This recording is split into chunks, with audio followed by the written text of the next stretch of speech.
You're watching the Cowboys Report. I am Tom Downey. Today's show was look at the quote-unquote most logical trade candidates as suggested by Bleacher Report. 3 names they think the Cowboys could trade heading into training camp, and interesting batch of names on this list that I'm not sure I agree with. But first, a question for you. Will the Cowboys make a trade before the season begins? 1 for yes, 0 for no. Sound off for me in the comments section. 3 names on this list from Bleacher Report, beginning with Connor McGovern, who it makes, I think, maybe more sense than the other 2 names on here. McGovern, there is a path in which he does not start this year. In fact, there's a path in which he doesn't play any meaningful snaps on offense this year. For now, McGovern is working as the starter at left guard over Tyler Smith. That I want to emphasize for now, because I would be probably more troubled with Tyler Smith than impressed by McGovern if come week 1 it's not Tyler Smith in between Tyron Smith and Tyler Biadasz. And worst case for McGovern, he offers the depth this team doesn't really have at guard and at center.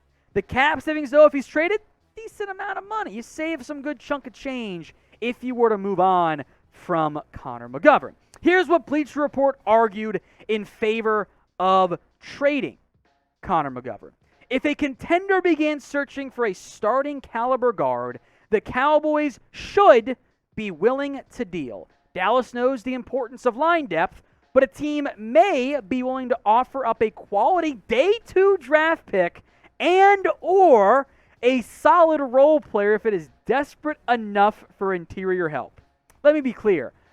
You're not getting a 3rd-round pick for Connor McGovern. I think that is an unrealistic expectation to have of the value of a guard who got a chance last year and did not maintain his starting job. McGovern is a solid enough player. He offers you interior offensive line depth and flexibility.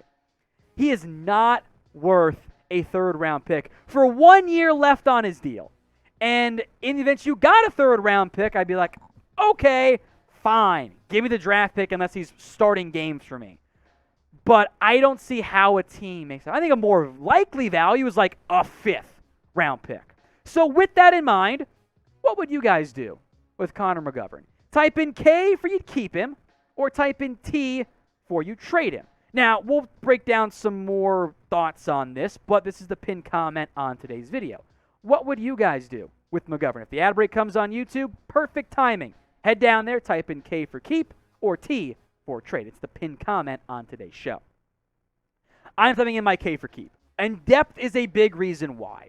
The Cowboys do not have, not that any team really does, don't have great offensive line depth. Unless Matt Farniok shows he can be your 6th or 7th best offensive line, which at this point is not where he's been so far, your next best offensive lineman on the interior is a UDFA. Alec Lindstrom's a center only. The other players who can play guard for you are McGovern and I guess Isaac Alarcon, who's going to be a practice squad guy this year as a freebie on the player pathway exception program for international guys. You do not have the interior offensive line depth to move on for McGovern unless you get a ridiculous offer like Bleacher Report suggested, but that was ridiculous. So I say keep McGovern because God forbid Zach Martin gets hurt or Tyler Smith goes and you trade away Smith or you trade away McGovern, you are dangerously thin there. Now this video was part of Cowboys Report After Hours, exclusively on Rumble. The link to follow us on Rumble is below, rumble.com/CowboysTV. If you're already watching on Rumble, thank you. Simply hit that subscribe, the green follow button for more free videos every single day right here on the Cowboys Report. This is the doozy. Tony Pollard as one of the most logical trade candidates for the Cowboys. Is he really, though? I'm trying not to swear less because it comes home and I swear in front of my baby, which is bad, but this is stupid. Pollard has been hyped by the Cowboys entering the final year of his contract.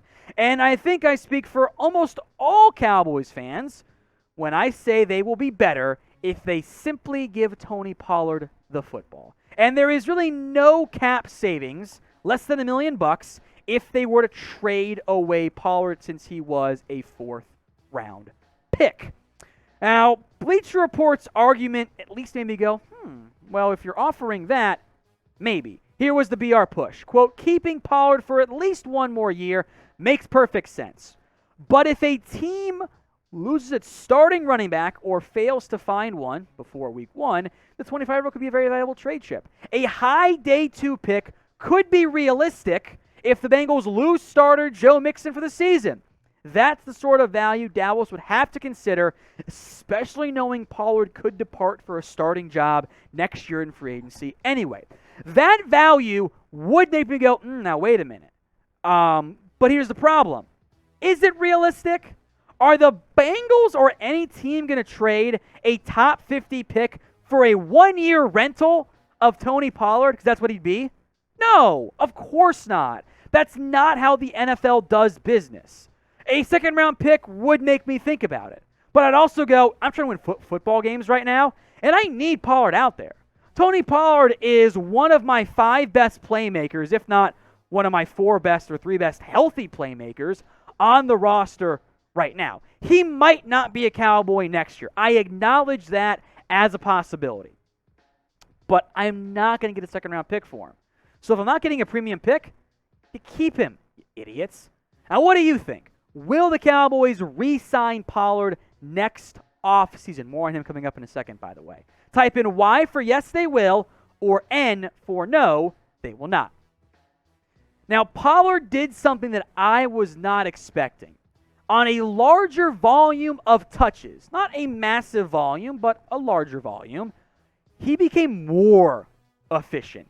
That is very rare in the NFL. In general, if you have great efficiency and you get more touches, it simply tends to drop because that's how life works in the NFL. Pollard has been explosive and dynamic when he's gotten the football in his hands. He should get even more touches and especially more snaps this year, because last year, the snap-to-touch ratio was almost too high. It became if Pollard's on the field, he's going to get a look. And that's not something you always want with your offense because it's a tell for defenses. If you were to trade Pollard, you'd have no depth behind Zeke. And God forbid he gets injured, you're screwed at the running back position. So unless there is a true Godfather offer, which is not going to come for a 1-year rental at running back, it makes no sense to even consider training Pollard. Okay, Bleacher Report, do better. Now, if you want better, you're in the right spot, man.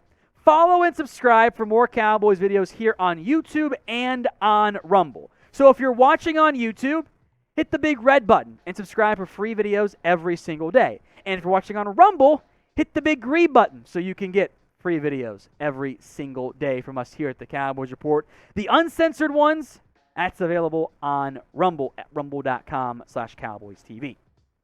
Finally, Leighton Vander, the linebacker. And this one again is, I don't know about that one. So the 3 names they suggested, Connor McGovern, Tony Pollard, and LVE. Of these 3, who is most likely to be traded? You got to pick one. You can't say none, which is the correct answer. You got to pick one.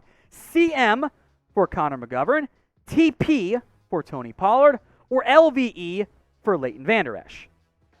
Now, the Cowboys brought back LVE on a very cheap 1-year deal, but the Cowboys are dangerously thin when it comes to proven linebacker depth.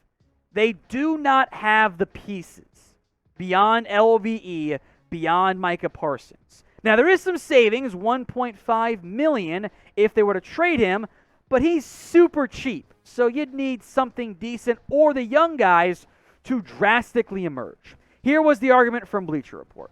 If Jabril Cox looks like starting material, Dallas could try flipping Vander Esch to a linebacker-needy team willing to bet on a return to Pro Bowl form.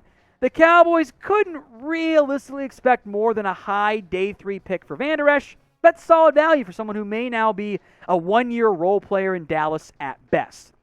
That is the best they could expect and probably still too high. But I have a problem with this. the Cowboys, if they trade away LVE, knowing Cox is coming off a torn ACL, I love Cox. I'm excited about his breakout year, but he's not proven yet. All right, he's still more in the growing phase than a showing phase. So for Jabril Cox, I'm excited about him. But beyond him, there's no depth. Late round pick in Devin Harper, Aaron Hansford, Story Jackson, UDFAs. God forbid somebody gets hurt. You have no depth. You can't trade away a starter at maybe your thinnest position on the entire roster. Oh, by the way, although I doubt we'll ever see true borderline all-pro like he was in his first year for LVE, last 7, 8, 9, 10 games, LVE played pretty damn well. He was not a liability anymore at linebacker. Maybe that continues. Maybe it doesn't. But he's depth, and I need more depth, not less depth, at the linebacker spot right now for the Dallas Cowboys.